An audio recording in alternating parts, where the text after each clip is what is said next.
A woman doesn't usually fear losing a man at the moment she hurts him. In that moment, there's distance, justification, emotion, and often relief. The real fear doesn't arrive during the argument, the silence, or even the breakup.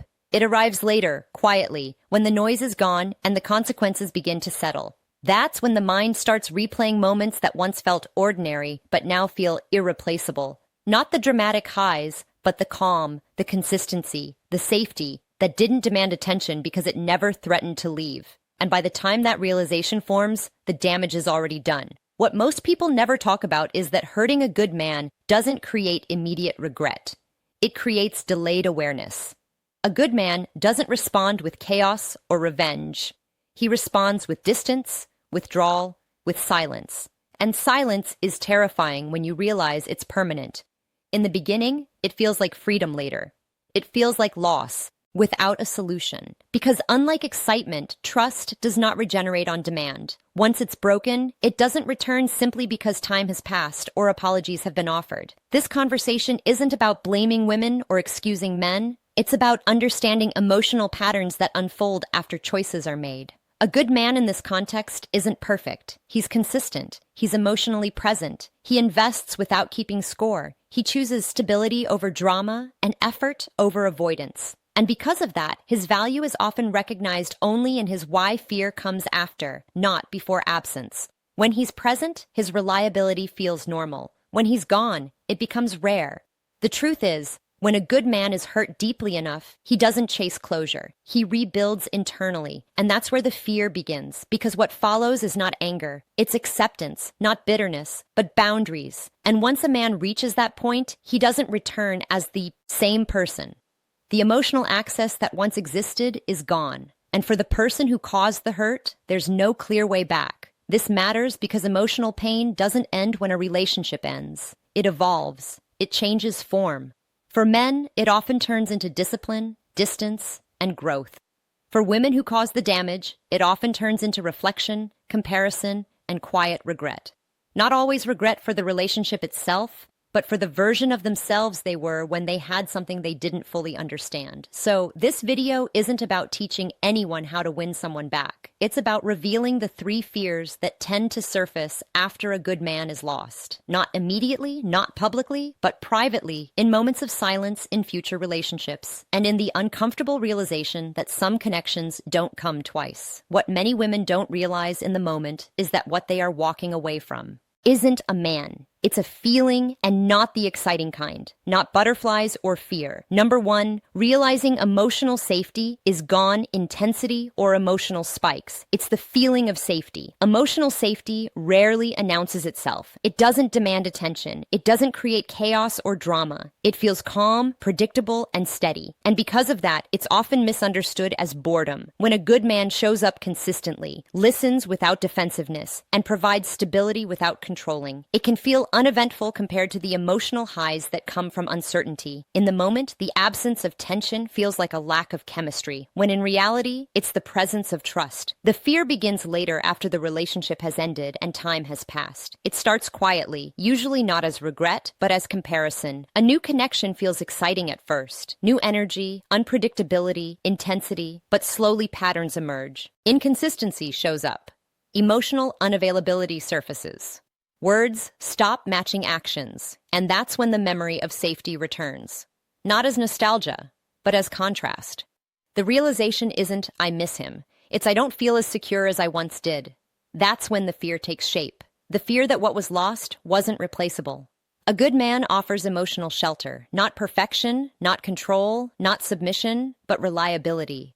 He's someone whose presence lowers anxiety instead of increasing it. And that kind of presence is rare. Most people don't realize how rare it is until they experience its absence repeatedly after hurting a good man. The fear isn't loneliness. It's the awareness that calm love might not come silence and the beginning of regret again in the same form. That emotional safety, being able to speak freely, to disagree without punishment, to be imperfect without being abandoned, becomes a reference point. And once that reference point exists, everything else feels unstable by comparison. What makes this fear more complex is that it can't be easily articulated. There's no dramatic story to tell, no villain to blame, just the quiet understanding that excitement fades, but safety endures. And when safety is gone, The nervous system remembers. It remembers how it felt to exhale, to not overthink every message, to trust consistency. That's why the fear deepens over time, because each new experience reinforces what was lost rather than replacing it. This fear isn't about wanting the man back. It's about fearing the absence of what he represented. A good man doesn't just fill a role in a relationship. He sets a standard for emotional regulation and mutual respect.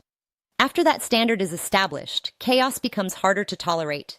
Even when chaos feels familiar or exciting, it also feels draining, and that creates internal conflict. The mind tries to justify past decisions while the body recognizes what it once had. The most painful part of this fear is its permanence. Emotional safety isn't something you can demand from another person. It's something that's built slowly through consistency and trust. And once broken, it doesn't reset with time. The fear is realizing that what felt ordinary was actually exceptional, and that exceptional things once lost don't simply return because they're fear number 2, knowing she can't replace you desired. The second fear doesn't arrive all at once. It unfolds gradually, often in moments that feel small but carry weight. It begins when a woman realizes that some damage cannot be undone, not because there was no apology, but because trust doesn't respond to words once it has been deeply broken. At first, there is often a belief that time will soften things, that emotions will cool, that distance will create perspective and make repair possible. But what happens with a good man is different. When he is hurt beyond a certain point, he doesn't explode or seek revenge. He withdraws internally, and that withdrawal is irreversible. A good man doesn't detach emotionally as a tactic. He does it as a form of self-preservation. Once he realizes that staying open costs him his peace, he closes the door quietly. From the outside, this can look like maturity or acceptance, but internally, something fundamental has shifted. The emotional access that once existed is gone, and that's when the fear begins. The fear of knowing that no matter what is said or done, the version of him that loved freely will never return.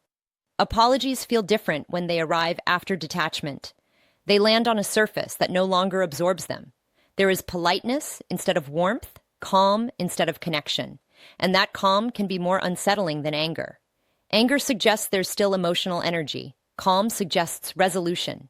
The fear isn't that forgiveness won't be granted. It's that forgiveness no longer changes anything. Being forgiven doesn't restore closeness. It simply removes hostility. And for someone hoping for redemption, that distinction is painful. What makes this fear linger is the awareness of being remembered, not for the love shared, but for the wound caused. Why comparison creates pain? A good man often carries his lessons quietly. He doesn't retell the story with bitterness, but he remembers. And knowing that you occupy a place in someone's life defined by hurt rather than harmony is difficult to sit with. There's no action that erases that imprint. You can grow, change, reflect, but the memory remains part of his emotional history. This fear deepens when there is an attempt to reconnect and the response is neutral. Not rejection, not anger, just distance. That distance confirms what words don't need to say. The door is closed. And unlike dramatic breakups, where emotions cycle back and forth, this kind of ending offers no illusion. There's no on and off pattern, no emotional leverage, just finality. The realization sets in that the opportunity to repair existed once and it was missed. The hardest part of this fear is that it offers no path to relief. You can't force trust back into existence. You can't convince someone to feel safe again once safety has been violated deeply enough. And knowing that you were the reason that safety was lost creates a form of guilt that doesn't resolve easily. It doesn't scream. It sits quietly in the background, resurfacing in moments of reflection and in future relationships. This fear is not about wanting the relationship back. It's about confronting the permanence of consequences, about realizing that some connections only exist once in a lifetime. And once they're damaged beyond repair, all that remains is fear to 3 facing her own choices awareness. Awareness that timing